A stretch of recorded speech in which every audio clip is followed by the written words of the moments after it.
ایک شخص کو حضور نے دیکھا، اس نے میلے کچیلے کپڑے پہنے، تو حضور نے ٹھنڈی آہ بھری، فرمایا کاش یہ دھو کے کپڑے پہنتا۔ ایک شخص کو دیکھا بال بکھرے ہیں، کنگھی نہیں کی، تو حضور فرمانے لگے کاش یہ کنگھی کر لیتا۔ نفاست پسند آدمی پہ نا بوجھ بنتا ہے۔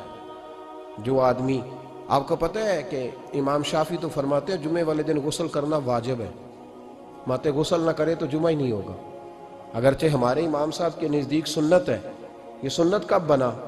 ایک دن نہ بہت سارے لوگ اپنے اپنے کام سے اٹھے مسجد میں آ گئے، مسجد نبوی میں۔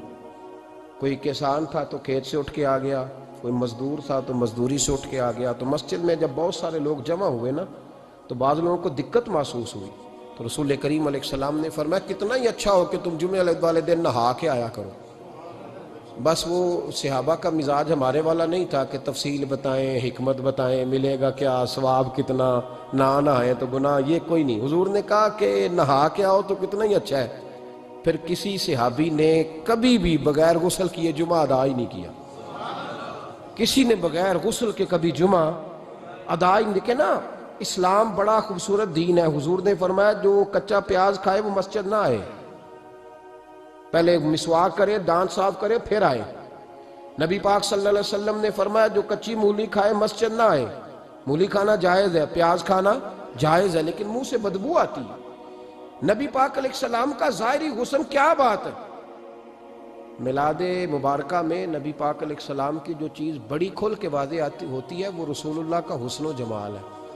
آپ کی والدہ سیدہ طیبہ طاہرہ حضرت سیدہ آمنہ رضی اللہ تعالیٰ، اماں جی کہتی ہیں کہ میرے محبوب جب میرے بطن اقدس میں آئے تو جو تکالیف عورتوں کو ہوتی ہے مجھے ان میں سے کوئی تکلیف بھی نہیں ہوئی، اور اماں جی کہتی ہیں مجھے کبھی کوئی ثقل، کوئی بوجھ محسوس نہیں ہوا، اور فرماتی ہیں کہ جو ولادت کے وقت لوگوں کو، عورتوں کو تکلیف ہوتی ہے مجھے وہ بھی نہیں ہوئی، اور فرماتی ہیں کہ نبی کریم علیہ السلام پیدا ہوئے تو ہمیں حضور علیہ السلام کی ناف کو کاٹنا نہیں پڑا، ناف بریدہ پیدا ہوئے، ختنہ شدہ پیدا ہوئے۔ آپ کو پتہ ہے عورتیں غسل دیتی ہیں بچے کو پیدا ہونے کے بعد، لیکن میرے محبوب نے سجدہ ہی کر لیا پیدا ہوتے ہی، امتی امتی کہتے ہوئے پیدا ہوئے۔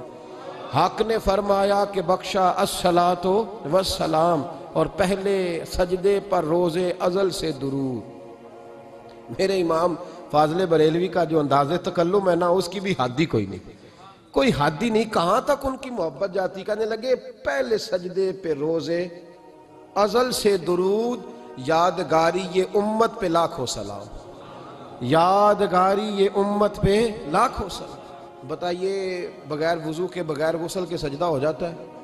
تو حضور نے سجدہ کر کے بتایا کہ اللہ نے مجھے پاک صاف پیدا کیا ہے۔ نبی پاک صلی اللہ علیہ وسلم کی والدہ نے جب یہ باتیں ارشاد فرمائیں تو لوگوں نے پوچھا ان سے کہ اماں جی پھر آپ ایک جملے میں بتائیں کہ ماجرا سارا کیا تھا، آخر ایک ولادت تو ہوئی نا، آپ کے وجود اطہر سے ایک بچہ تو نکلا، تو یہ کیا تھا؟ تو سیدہ آمنہ فرمانے لگی خارج منی نور، بس میرے وجود سے ایک نور نکلا ہے، بس میرے وجود سے ایک، اور روشنی آتی جاتی ہے تو کسی کو تکلیف نہیں دیتی، ایک نور نکلا۔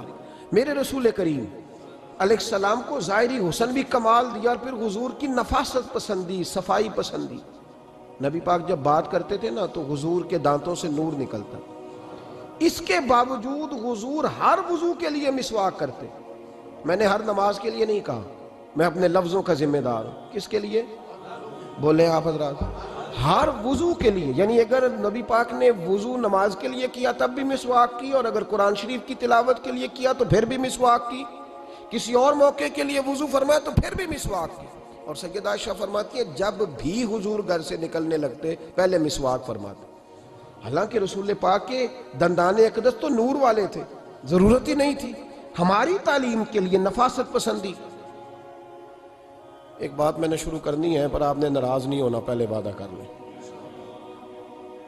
جڑے نہیں بولے انہوں نے کی ارادہ ہو جانا ہے، چلو ہو جائے، کوئی گل نہیں، خیر ہے، ہو جائیں آپ ناراض۔ نبی پاک نے بڑی مونچھیں نہیں پسند کی، حضور کو اچھی نہیں لگتی تھی۔ ایک بات پوچھتا ہوں آپ سے، یہ درد دل ہے میرا اور صرف سمجھانے کے لیے عرض کر رہا ہوں، کوئی تنقید نہیں، اللہ تعالیٰ مجھے نیت کا وضو عطا کرے۔ ایک بات بتانا، اگر بہو کھانا پکا کے لائے اور سالن سے بال نکل آئے تو پھر اس کا کیا حال ہوتا ہے؟ کئی تو بوڑھے پلیٹ اٹھا کے دیوار میں مارتے ہیں، ایسا ہی ہوتا ہے نا، یہ کیا ہے؟ اور اگر کبھی روٹی سے نکل آئے تو بیوی صاحبہ کا کیا حال ہوتا ہے؟ یہ کوئی طریقہ ہے کھانا پکانے کا؟ اور اللہ تعالیٰ معاف کرے، اگر کبھی ہوٹل میں چلے جائیں امیر لوگ 15,000 کا ڈنر کرنے، تو وہاں کسی سالن کی پلیٹ سے بال نکل آئے تو پھر تو پیسے کیا دینے ہیں، پھر تو ان کو اور جرمانہ ہو جاتا ہے۔ یہ تو سارے بال نکل آئے تو مشکل، اور ویسے بھی جو نفاست ہے نا طبیعت کی، اس پر بوجھ بنتا ہے، بال کھانے میں ہو آٹے میں ہو تو بوجھ بنتا ہے۔ تو بڑی مونچھوں والا دوست بھائی بزرگ جب پانی پیے گا تو بال پانی میں جائیں گے کہ نہیں جائیں گے؟ حکیم اور ڈاکٹر کہتے ہیں کہ کینسر کے مرض کا خطرہ ہے۔ اب باقی بھی راضی نہ ہو، حضور نے بڑی مونچھیں بھی پسند نہیں کی اور چھوٹی داڑھی بھی پسند نہیں کی۔ حضور نے فرمایا داڑھیاں بڑھاؤ، مونچھوں کو پست کرو، مشرکین کی مخالفت کرو۔ اور ایک مقام پہ رسول پاک علیہ السلام نے یہاں تک فرمایا کہ جو مونچھیں پست نہیں کرتا وہ ہم میں سے ہے ہی نہیں۔ اتنے سخت لفظ۔ ایک صحابی تھے، آپ یقین کریں نا، کئی دفعہ دوستوں کو کہنا پڑتا ہے، اور کئی دفعہ نا مجھے محسوس ہوتا ہے کہ یار ہم روز ہی کہتے ہیں، لیکن کہتے پتہ کیوں ہے کہ بوجھ بنتا ہے وہ بندہ جو اس طرح کی تباہ کے ساتھ آتا ہے، جو حضور نے پسند نہیں کیا۔ ایک شخص نبی پاک کے سامنے آیا، قاضی عبدالدائم دائم صاحب نے لکھا ہے، بڑی خوبصورت بات لکھی ہے، کہنے لگے حضور کے سامنے وہ اکثر آیا کرتا تھا تو مونچھیں بڑی تھی، حالانکہ داڑھی بھی بڑی تھی، مونچھیں بھی بڑی تھی۔ 2-4 دفعہ حضور نے باتوں باتوں میں تات اللفظ سمجھایا۔ کچھ بندے نہیں سمجھتے، تات اللفظ سمجھاؤ یا بڑا کھول کھول کے سمجھاؤ، پر بات سمجھنے کو تیار نہیں ہوتے۔ پتہ نہیں کیا ایسا حسن ہے بھئی، جو حسن نبی پاک نے پسند نہیں کیا وہ کبھی حسن ہو سکتا ہے، کبھی خوبصورتی ہو سکتی ہے، وہ کسی کا ذاتی کلچر تو ہو سکتا ہے پر دین کی تہذیب نہیں۔ نبی کریم علیہ السلام نے کئی دفعہ سمجھایا تو ان کی سمجھ میں بات نہ آئی۔ ایک دن وہ بیٹھے ہوئے تو حضور نے ایک صحابی سے فرمایا کینچی لاؤ۔ کہنے لگے میں سمجھ گیا کہ میرے ساتھ کچھ ہونے لگا ہے۔ ساتھ ہی حضور نے فرمایا ایک مسواک بھی لانا۔ کہنے لگے میں نے کہا بچت ہو گئی، میرے تو دانت صاف ہے۔ تو یہ شاید اس کی بات ہونے لگی ہے جس کے دانت بھی ٹھیک نہیں۔ دونوں چیزیں جب آ گئی نا تو حضور اٹھے اور نبی پاک نے مسواک ان کے ہونٹوں پہ رکھی، اسی سے آبی کی ہونٹوں کے اوپر مسواک رکھ کے تو اوپر سے حضور نے مونچھیں کاٹ لی۔ فرمایا یہ نہ ایسا کرو، یہ چیز مجھے پسند نہیں ہے۔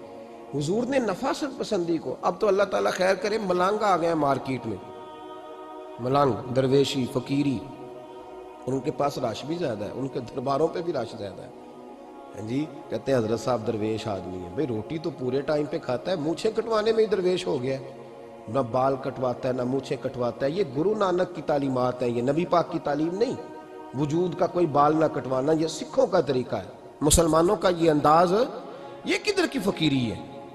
دین کوئی غلاظتوں والا ہے معاذ اللہ، کہ بابا کپڑے نہیں بدلتا، بابا غسل نہیں کرتا، بابا بال نہیں کٹواتا۔ بابا ہے؟ پاگل ہے؟ قطعی طور پر کوئی فقیری نہیں، فقیری صرف وہ ہے جو میرے نبی نے کیا ہے۔